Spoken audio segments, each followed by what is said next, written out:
Luc, chapitre 13.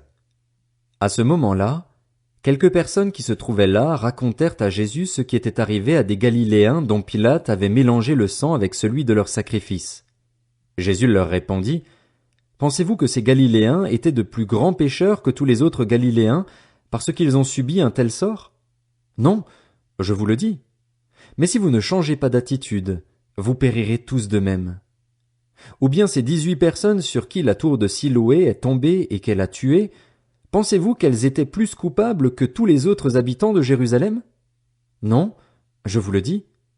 Mais si vous ne changez pas d'attitude, vous périrez tous de même. » Il dit aussi cette parabole. Un homme avait un figuier planté dans sa vigne. Il vint y chercher du fruit et il n'en trouva pas. Alors il dit au vigneron, « Voilà 3 ans que je viens chercher du fruit sur ce figuier et je n'en trouve pas. Coupe-le. Pourquoi occupe-t-il la terre inutilement? » Le vigneron lui répondit, « Seigneur, laisse-le encore cette année. Je creuserai tout autour et j'y mettrai du fumier. Peut-être à l'avenir donnera-t-il du fruit. Sinon, tu le couperas. » Jésus enseignait dans une des synagogues le jour du sabbat. Or il y avait là une femme habitée par un esprit qui la rendait infirme depuis 18 ans. Elle était courbée et ne pouvait pas du tout se redresser.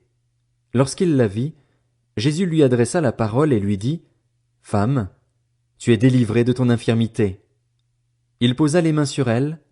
Immédiatement elle se redressa et elle se mit à célébrer la gloire de Dieu. Mais le chef de la synagogue, indigné de ce que Jésus avait fait une guérison un jour de sabbat, dit à la foule, « Il y a 6 jours pour travailler.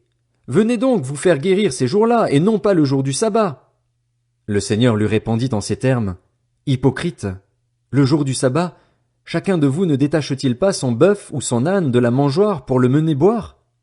Et cette femme, qui est une fille d'Abraham et que Satan tenait attachée depuis 18 ans, ne fallait-il pas la délivrer de cette chaîne le jour du sabbat? » Ces paroles remplirent de honte tous ses adversaires, et la foule entière se réjouissait de toutes les merveilles qu'il faisait.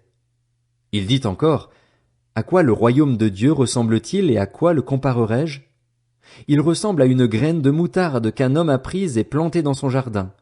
Elle pousse, devient un grand arbre, et les oiseaux du ciel habitent dans ses branches. » Il dit encore, « À quoi comparerai-je le royaume de Dieu? Il ressemble à du levain qu'une femme a pris et mis dans 3 mesures de farine pour faire lever toute la pâte. » Jésus traversait les villes et les villages, et il enseignait en faisant route vers Jérusalem.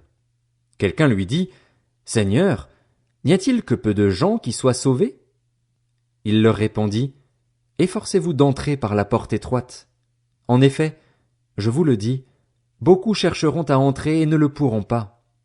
Quand le maître de la maison se sera levé et aura fermé la porte, vous qui êtes dehors, vous commencerez à frapper à la porte en disant, « Seigneur, Seigneur, ouvre-nous. » Il vous répondra, « Je ne sais pas d'où vous êtes. » Alors vous vous mettrez à dire, « Nous avons mangé et bu devant toi, et tu as enseigné dans nos rues. » Il répondra, « Je vous le dis, je ne sais pas d'où vous êtes.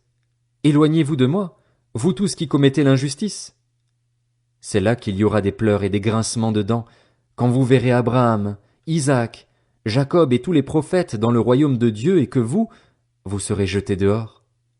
On viendra de l'est et de l'ouest, du nord et du sud, et l'on se mettra à table dans le royaume de Dieu. Certains parmi les derniers seront les premiers, et d'autres parmi les premiers seront les derniers. Ce même jour, des pharisiens vinrent lui dire, « Va-t'en, pars d'ici, car Hérode veut te faire mourir. » Il leur répondit, « Allez dire à ce renard, voici, je chasse les démons et je fais des guérisons aujourd'hui et demain, et le 3e jour j'aurai fini. Mais il faut que je poursuive ma route aujourd'hui, demain et le jour suivant, car il ne convient pas qu'un prophète meure ailleurs qu'à Jérusalem. Jérusalem, Jérusalem, toi qui tues les prophètes et qui lapides ceux qui te sont envoyés, combien de fois j'ai voulu rassembler tes enfants comme une poule rassemble sa couvée sous ses ailes, et vous ne l'avez pas voulu. Voici que votre maison vous sera laissée déserte. Je vous le dis, vous ne me verrez plus jusqu'à ce que vienne le temps où vous direz, « Béni soit celui qui vient au nom du Seigneur. »